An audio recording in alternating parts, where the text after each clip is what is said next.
Hello, and thanks for joining us on another episode of Q&AI podcast.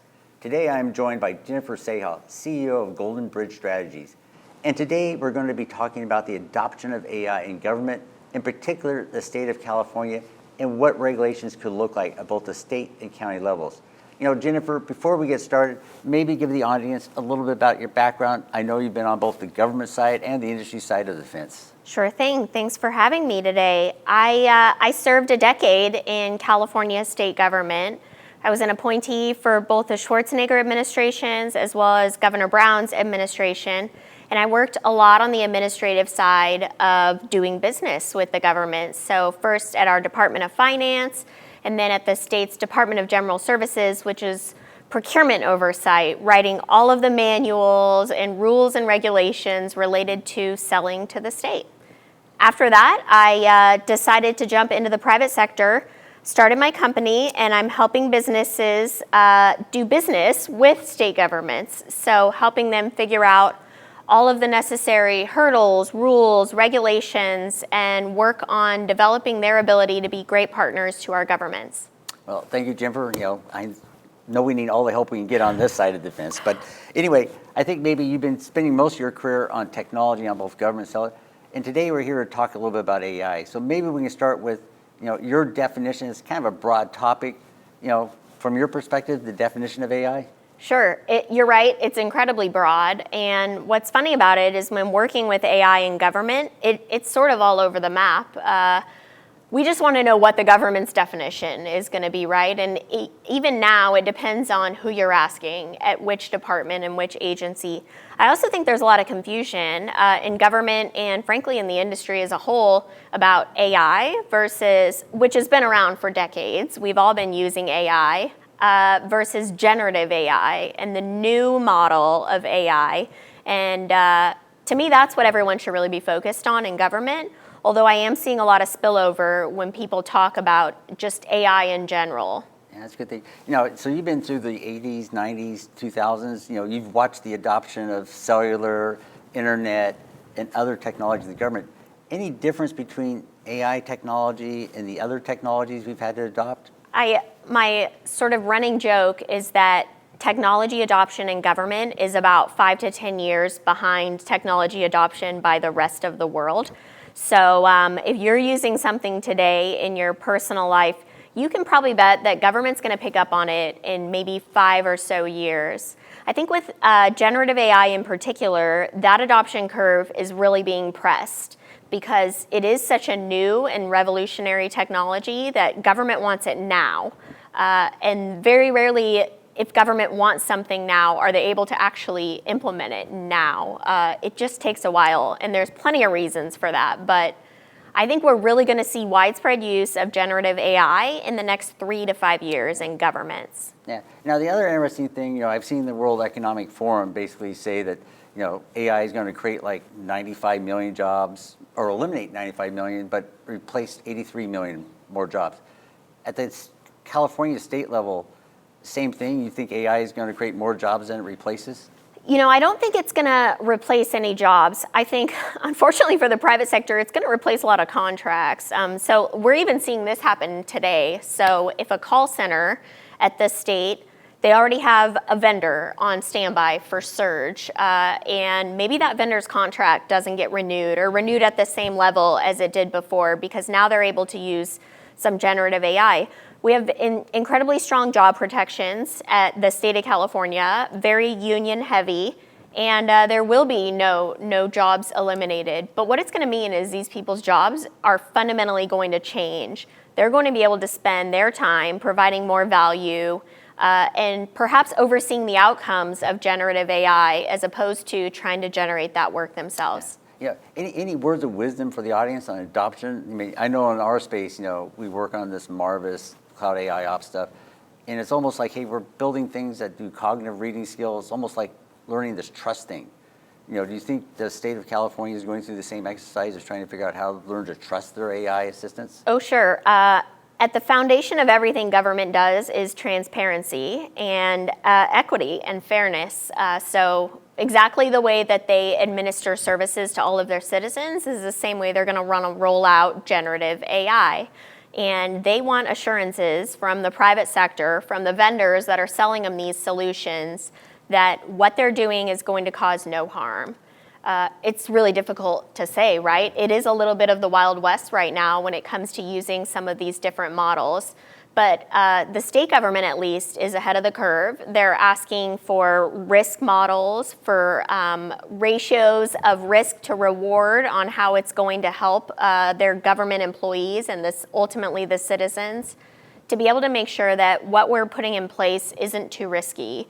We're not going to do any harm. We're always going to have a human involved in the review process. We're not going to let generative AI make any decisions.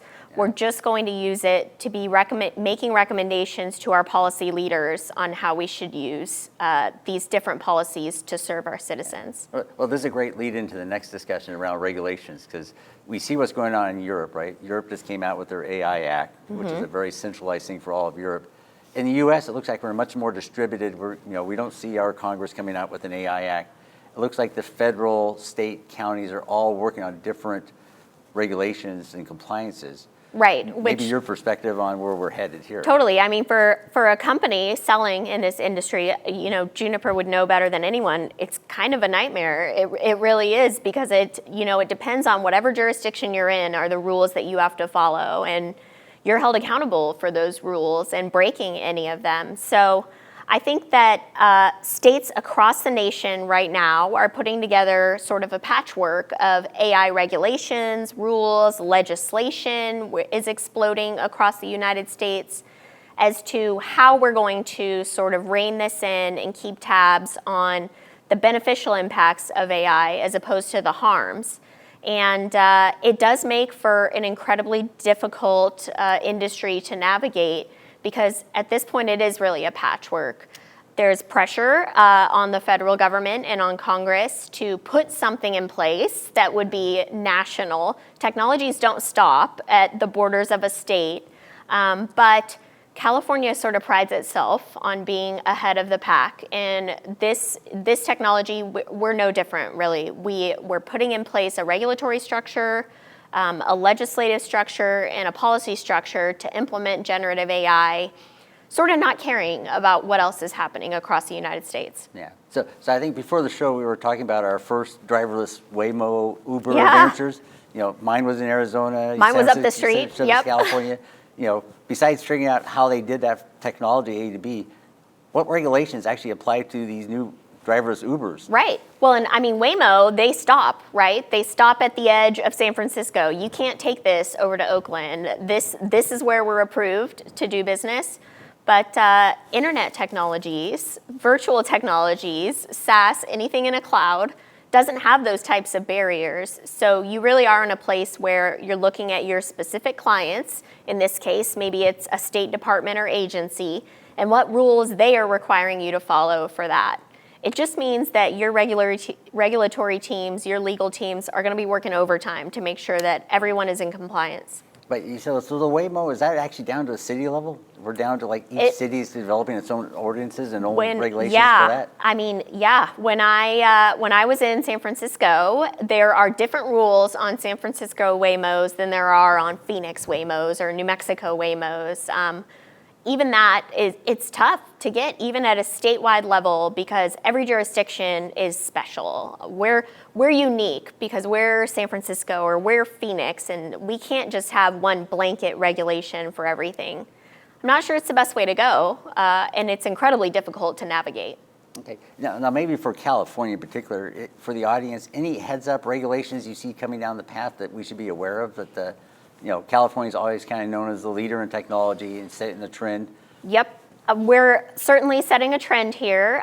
We were out very early, our governor was, with an executive order addressing AI and its use in government, but also some of the requirements on AI companies that are located in the state, which are numerous.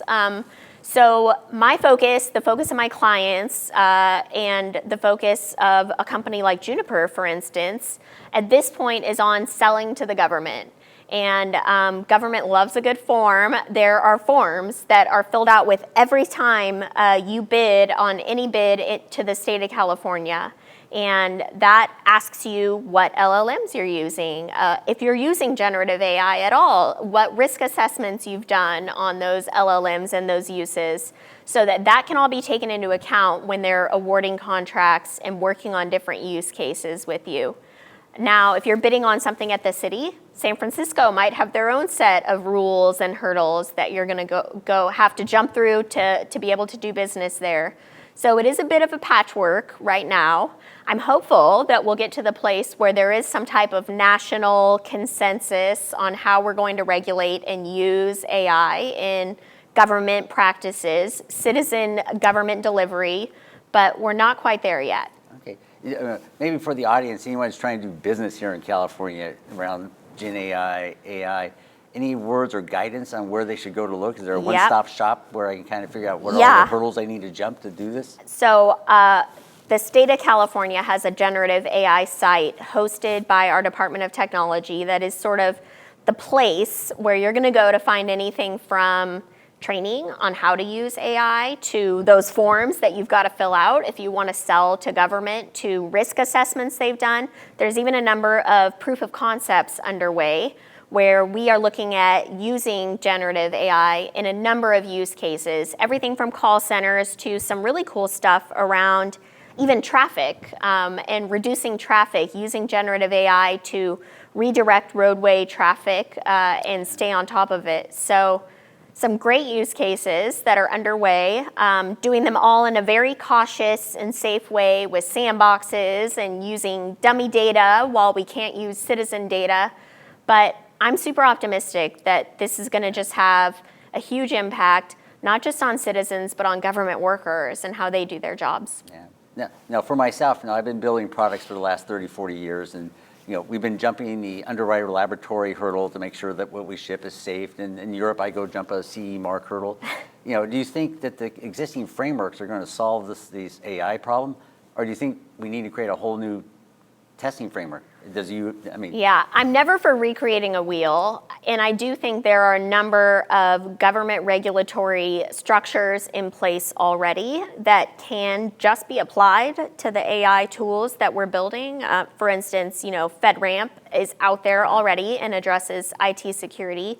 There are some CISA ordinances out there that are extremely applicable. So regulation for the sake of regulation doesn't make a whole lot of sense to me. I think we need to look at the use cases that we're using this technology for, and then back into what's needed to ensure that those are equitable and safe for use. Yeah, so I think we see the regulations coming down in Europe, and we see kind of the state coming down. I think the governor of California actually had some few executive orders on this. Yep. I don't know if you want to mention anything about where that is headed or what guidance we're getting right now. I mean, we are underway with all of the guidance, all of the technology letters, all of the new forms that we're having to fill out. Those proof of concepts are underway. If those vet out to be successful, you'll see them used more and more across governments. I don't know, we have an AI task force at the state level that includes people from our institutions of higher ed and from the technology industry. And I'm seeing those across the nation pop up. I feel like if you give them too much rein, I was sitting with a group of legislators and they said, what can we do? What can we do to help this? And my advice was get out of the way a little bit, right? Because it's unless you're trying to protect us from doing something harmful, which the government's never going to try to do intentionally anyway, a lot of it is just letting these technologies sort their way out in everyday use cases. Well, I'm kind of the, after building, it's give me the hurdles I need to jump in, I'll go jumping. And so I don't know if you have any visibility on when will Underwriter Laboratory have my AI sticker that, okay, I'm selling some AI product, I've got to go jump a hurdle. It's getting pretty clear in Europe, right? How they're classifying the risk, and I suspect by next year I'll have a CE hurdle to go jump. I do think there's going to be published, widely accepted risk models that everyone will need and know and comply with in the future. But traditional U.S. governments, it'll be a bit. It'll be a bit of time. Well, Jennifer, it has been great having you. Maybe any last words of wisdom either for the sellers trying to sell this technology to government or for our government agencies trying to adopt it? So government agencies, government staff, buckle up. Get ready to do this. Take all the trainings that you can possibly consume on how to work with AI in your everyday job. Get super familiar with it. And just know that it's coming, and you want to ride that wave, not get swallowed up by it. On the vendor side and on the industry side, when you're looking to work with government and help them to adopt some of these technologies, get your ducks in a row and be ready for the transparency and those hurdles that you're going to have to jump. Okay, well, thank you, Jennifer, for joining us. Thank and you. For the audience, look forward to seeing you at the next episode of Q&AI.